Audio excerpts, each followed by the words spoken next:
49ers offseason is here, so this is exactly what the Niners have got to do this offseason to get better and actually be able to make it to the Super Bowl or win it next year. I'm going to talk about a lot of signings, maybe some potential trades the 49ers have to make, some re-signings, guys the Niners have to let walk, the positions we need to draft, some injuries, and just some other stuff that you need to know about. Let's start it off with some re-signings. I'm not going to talk about the exact amount of money. If you want to know, you can look at the amount that some of these guys are getting paid this year, and you can probably estimate what the Niners will give them. But let's start it off on the offensive side of the ball. Kyle Shanahan said he'd be very surprised if Mac Jones is not back next year. Mac loves the 49ers. He loves this organization.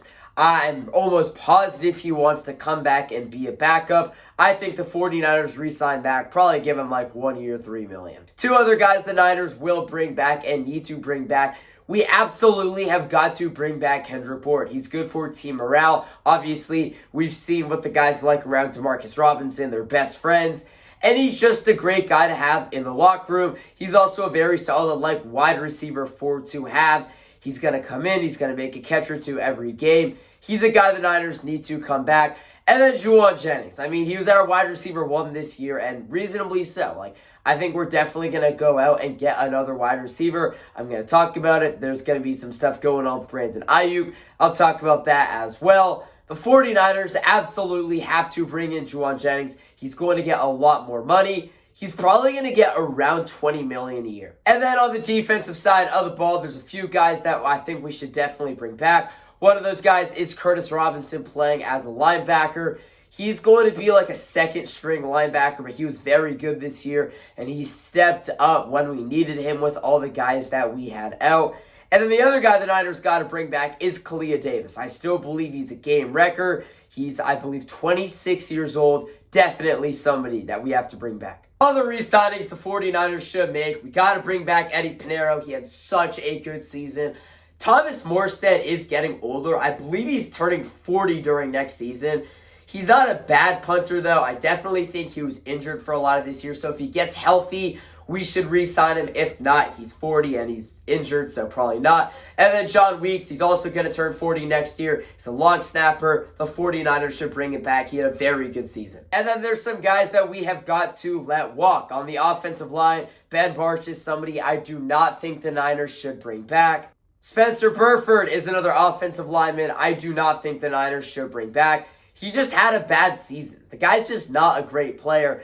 And then defensive guys the Niners have to let walk. Yetur Gross-Matos, he's not a bad player. He's just always injured. I don't see a world where we do bring him back. Jordan Elliott's got a big contract. I believe he's getting paid $7 million a year. He's got 1 or 2 years left on his contract. He's a backup. No need to bring back Jordan Elliott. Jason Pinnock had a very rough year as a defensive back. He gets burning coverage. He's very bad with his defensive assignment. He's also a backup. There's no need to bring back Jason Pinnock. And then Luke Gifford, one that I'm very 50-50 about in the linebacker position, but at the end of the day, it comes down to would I rather have him coming back or Curtis Robinson, and I would rather have Curtis Robinson. All right, and then I think another very interesting thing is the future of Dominic Pooney. The 49ers should play this entire season out with Pooney, see how it happens. But at the end of the year, we're going to have a decision because he had a good rookie year. He had a really rough year this year. I think he will bounce back. I think we'll re-sign him. But if he has another year like he had this year, we got to let him walk. We got to trade him. We got to release him because this is just not something that can happen again. All right, let's talk about some free agents the Niners need to bring in. I think the number one guy that everybody's talked about is Alec Pierce. He's a receiver that can really stretch the field. He's a deep option for Brock Purdy. He's not going to get quite as much money as Juwan Jennings is going to get. He's a deep threat, something the 49ers really did not have this year with guys like Jacob Cowing out.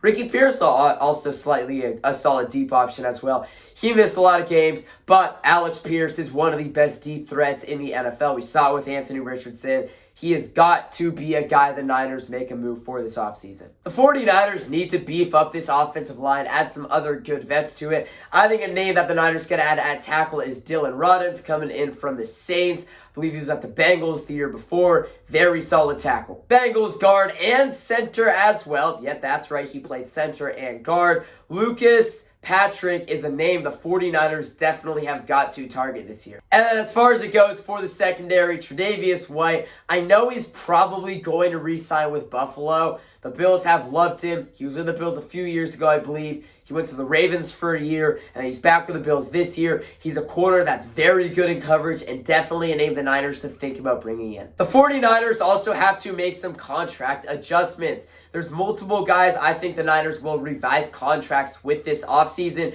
but I think the Niners should make it a priority to work with these two guys. The number one guy is Colton McKivitz.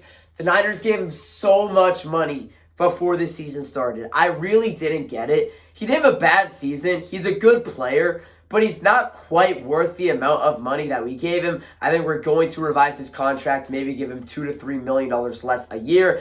And then I also think we should add to Bryce Huff's contract. I think we should give him a 1 to 2 year extension, maybe worth $4 or $5 million a year more. I think his contract does expire at the end of 2026. Let's give him up until 2028. He had a great year. He was our best defensive lineman with Nick Bosa out, and he was better than Michael Williams. Let's talk about the NFL draft. I'm not going to talk about names. I can talk about that somewhere later down the line. The draft is still about 3 months away, so I'll definitely make a video talking about guys that I would like to add round by round, but positions that we got to focus on. Anything offensive line. I think that's a given. The offensive line absolutely sucked this year.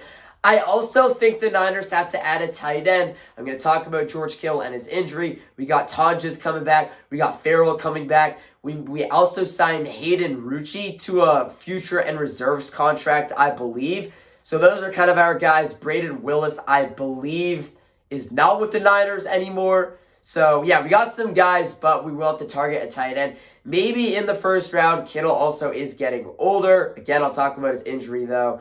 But yeah, I think Kenyon Sadiq's the main name. He was the star tight end over on Oregon this year. He's definitely a guy we could draft if he does fall to 27.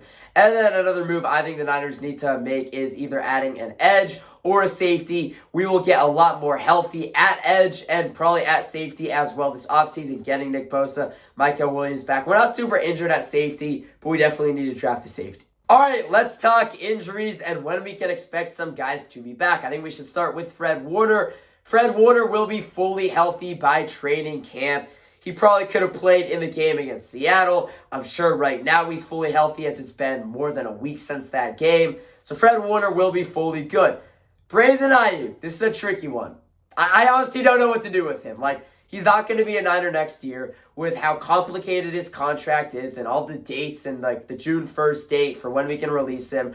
I've got no idea what's going to happen with him. I'm sure at this point he's fully healthy, and if he needed to, he could suit up. I'm not sure what type of football shape he would be in, but I don't think he's going to return next year, but if he does, he should be fully healthy. I would really hope so. Nick Bosa should be targeting a training camp return. He got hurt in week 3, I believe on September 21st. He will be fully healthy by training camp, assuming that there's no setbacks, assuming he doesn't have to get another surgery of some sort. Nick Bosa should be fully healthy by next year. And then George Kittle. George Kittle, we got good news about his injury. It's not as bad as we potentially thought, especially for an older guy like Kittle. George Kittle should be aiming at a week 1 to week 4 return. I know that might sound crazy because he got hurt a lot later in the season, but according to John Lynch and Kyle Shanahan, he's aiming to be back by the beginning of the season. Worst comes to worst, I think he should be back by week 9 or something like that. And then Michael Williams as well. He got injured in week 9. I would really assume that he should be targeting a week 1 return as, yeah, he definitely is a younger guy. He should be able to recover quickly. If anything, maybe training camp as well. And then some other notes and kind of storyline type of things. The 49ers absolutely have to figure out the electrical substation. And the reason why it's a problem for the Niners, and look, first, I don't believe that it's causing all these injuries. I understand the soft tissue type of stuff, but also at the same time, the 49ers players aren't directly exposed to it. If you ever go to Niners training camp, you would realize that it's not actually as close to the training camp and practice facility as you would believe. And experts, doctors have said that it's not really a problem. Now, John Lynch and the Niners will do a deeper dive into it. We will learn more about it as the offseason goes on. But regardless of what doctors say and what ends up happening with all of this stuff, this is making it so players don't want to come to the Niners. They've seen the injury problems. They've heard all the stories going into it. And also, the problem is, like, the 49ers aren't going to be able to move training camp locations or practice facility locations. That's not happening. It's too much money, and it's too big of a thing to move in one season. We just moved in here not even 10 years ago, and then also, like, they just can't take down an electrical substation that size. I'm not the person to be asking about it. I'm sure, like, you would have to ask Santa Clara and the county and all that stuff. So it's not really what I want to talk about in this video, but, you know, it is what it is, man. Otherwise, though, thank you guys for watching this video. That's it for this one, and peace.